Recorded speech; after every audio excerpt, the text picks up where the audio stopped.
वो वक्त अब आ चुका है। जी हाँ, ये वक्त है पाकिस्तान को मुंहतोड़ जवाब देने का। पहलगाम में आतंकी हमले की तस्वीर देखकर विचलित हो रहा है पूरा देश। पूरे देश का खून खौल रहा है। हर तरफ से सबक सिखाने की आवाज बुलंद हो रही है, तो दूसरी ओर एक्शन पर पूरी तैयारी जारी है। अब सवाल ये है कि क्या वो वक्त अब आ गया है जब पहलगाम हमले का पाकिस्तान को ऐसा जवाब मिलेगा कि वो दोबारा ऐसी गुस्ताखी नहीं करेगा।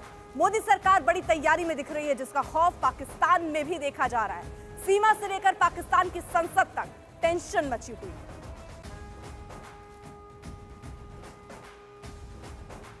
3 घंटे में 5 बड़ी बैठक हुई है। भारत में बड़ी बैठकों का दौर जारी है। आज एक बार फिर प्रधानमंत्री नरेंद्र मोदी ने ताबड़तोड़ मीटिंग की और ये बैठक बैक टू बैक हुई।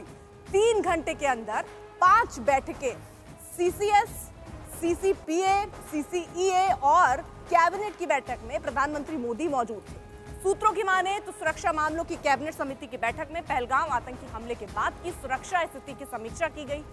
ये बैठक प्रधानमंत्री के लोक कल्याण मार्ग स्थित आवास पर हुई। तो वहीं इसके बाद प्रधानमंत्री मोदी ने एक अलग से बैठक की, जिसमें गृह मंत्री अमित शाह और राजनाथ सिंह के अलावा जेपी नड्डा और जयशंकर शामिल हुए। इस बैठक के बाद प्रधानमंत्री मोदी ने पीएमओ का रुख किया। इससे पहले कल भी प्रधानमंत्री मोदी के ये बैठकों का दौर जारी था, जिसमें उन्होंने तीनों सेनाध्यक्षों के साथ लंबी चर्चा की, जिसमें प्रधानमंत्री मोदी ने सेना को पाकिस्तान को लेकर खुली छूट दी और ये भी कि वो अपनी तैयारी करें, अपने समय के हिसाब से पाकिस्तान का इलाज करें।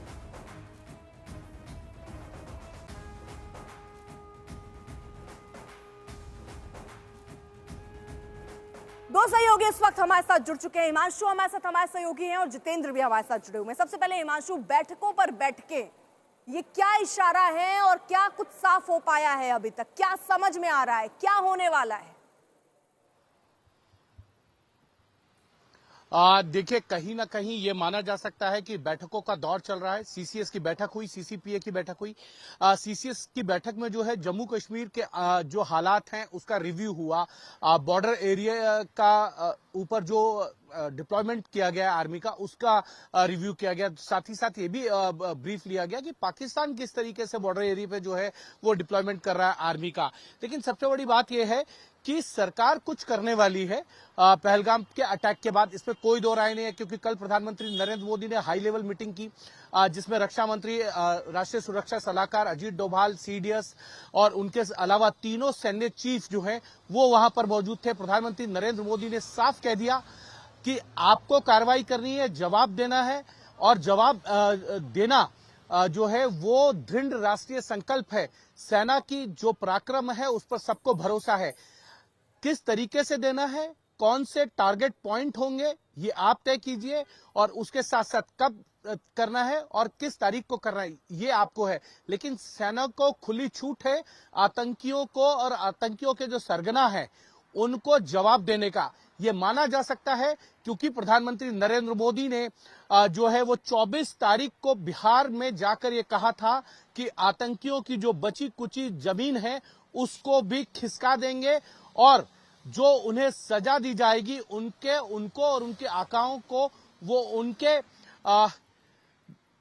से परे होगी, यानी उनकी सोच से भी परे होगी। ये कहा प्रधानमंत्री ने। तो ये माना जा सकता है कि जो कुछ होगा वो पिछली बार से ज्यादा होगा। उरी और पुलवामा के बाद जो कुछ हुआ, एयर स्ट्राइक और सर्जिकल स्ट्राइक, उससे बड़ा जो जवाब है वो दिया जाएगा। लेकिन उसके समय सीमा सब कुछ सेना तय करेगी। लेकिन इतना जरूर है कि सैन्य कार्रवाई जो है आतंकियों और उनके आकाओं पर और उन लोगों के खिलाफ होगी जो उन्हें पनाह देते हैं, जो उन्हें जमीन देते हैं।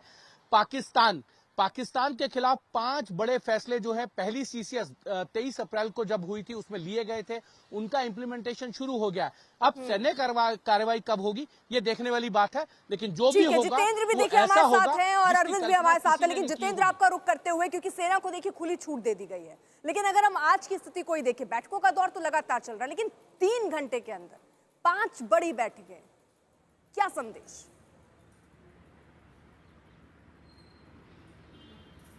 और देखिए अर्पिता, अभी की जो कार्रवाई है वो सुरक्षा एजेंसियों की और जांच एजेंसियों की दो तरीकों से हो रही है। एक तो सबसे बड़ी बात यह है कि पाकिस्तान जिस तरीके से पिछले 6 से 7 दिनों से लगातार सीज फायर उल्लंघन कर रहा है, पाकिस्तान को भारतीय सेनाएं जो हैं वो पूरी तरीके से जवाब दे रही। तो वहीं दूसरी तरफ जो जांच एजेंसियां हैं वो पूरी तरीके से जो पहलगाम में आतंकी हमला हुआ उसके बाद टूरिस्टों को निशाना बनाया गया, एनआईए की जो टीमें हैं वो लगातार उन स्थानों पर लगी हुई है और हर एक जगह का एनआईए की जो टीम है वो जानकारी हासिल कर रही है। 100 से ज़्यादा लोगों से पूछताछ एनआईए की तरफ से किया गया है, जिसमें चाहे वो खच्चर वाले हों, टूर ऑपरेटर हों या फिर दूसरे लोग हों। तो दो तरीके से इस वक्त जो है एजेंसियां काम कर रही हैं। अगर आपको बता दें कि जिस तरीके से पाकिस्तान सीज फायर वायलेशन उसने किया है, 20 ऐसी लोकेशंस को जो है वो भारत की तरफ से चिन्हित किया गया है, जहां से पाकिस्तान जो है पिछले 5 से 6 दिनों से लगातार उसकी तरफ से फायरिंग किया। केंद्र सरकार ने राष्ट्रीय सुरक्षा सलाहकार बोर्ड का पुनर्गठन किया है। पहलगाम हमले के बाद सरकार ने यह बड़ा फैसला लिया। पूर्व रॉ चीफ आलोक जोशी को इस बोर्ड का प्रमुख बनाया गया है। पाकिस्तान से जारी तनाव के बीच आप समझिए ये एक अहम खबर है। बोर्ड प्रमुख आलोक जोशी के सदस्य अलावा 6 सदस्य इस बोर्ड में होंगे, जिनमें से 3 सैन्य पृष्ठभूमि से जुड़े होंगे, जबकि 2 भारतीय पुलिस सेना से और 1 सदस्य विदेश सेवा से है।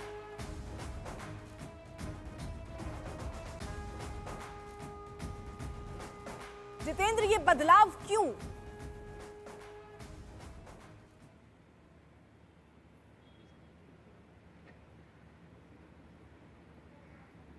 जितेंद्र, सुन पा रहे हैं आप?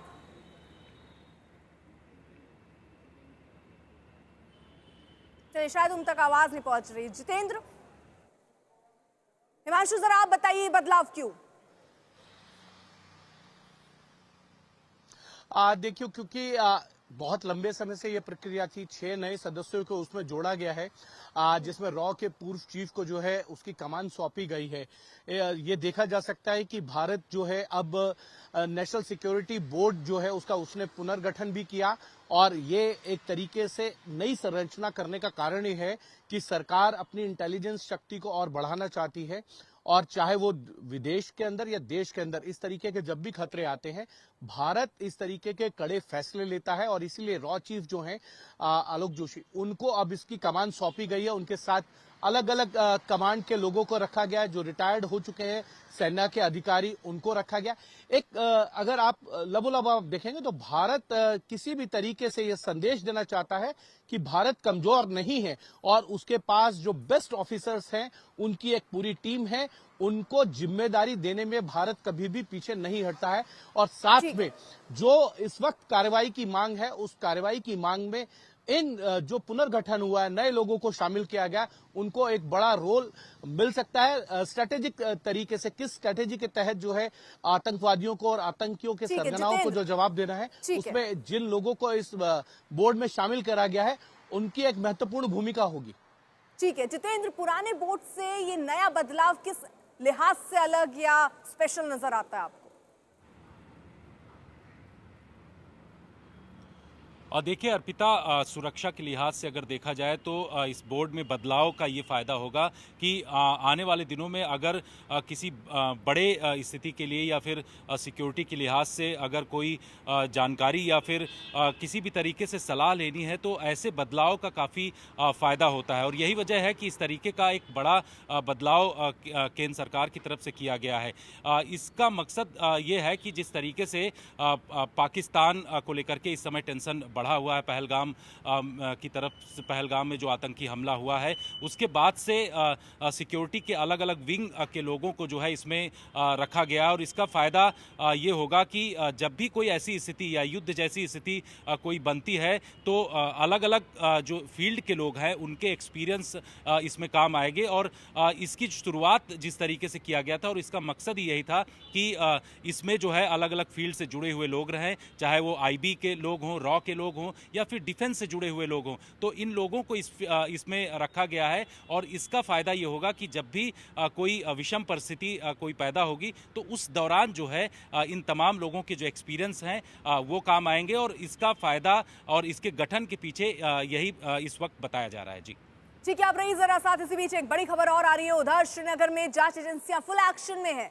आज एनआईए की टीम बेसरन घाटी पहुंची, जहां घाटी में 3D मैपिंग की गई है। अब तक दर्ज चश्मदीदों के बयानों के आधार पर एनआईए की टीम घटनास्थल पर 3D मैपिंग कर रही है। 100 से ज्यादा स्थानीय लोगों से पूछताछ की जा चुकी है। 3D मैपिंग के जरिए आतंकियों के भागने के रूट को समझा जा सकेगा। इसके अलावा फॉरेंसिक टीम भी अत्याधुनिक सामान के साथ बेसरन घाटी पहुंची। इस बीच आज सुरक्षा बलों ने एक आतंकी का घर उड़ाया। जम्मू कश्मीर के कुपवाड़ा में सुरक्षा बलों ने आतंकी फारूक डेडवा के घर को सुरक्षा बलों ने उड़ा दिया। अब तक 10 आतंकियों के घरों को जवानों ने नेस्तनाबूद किया है।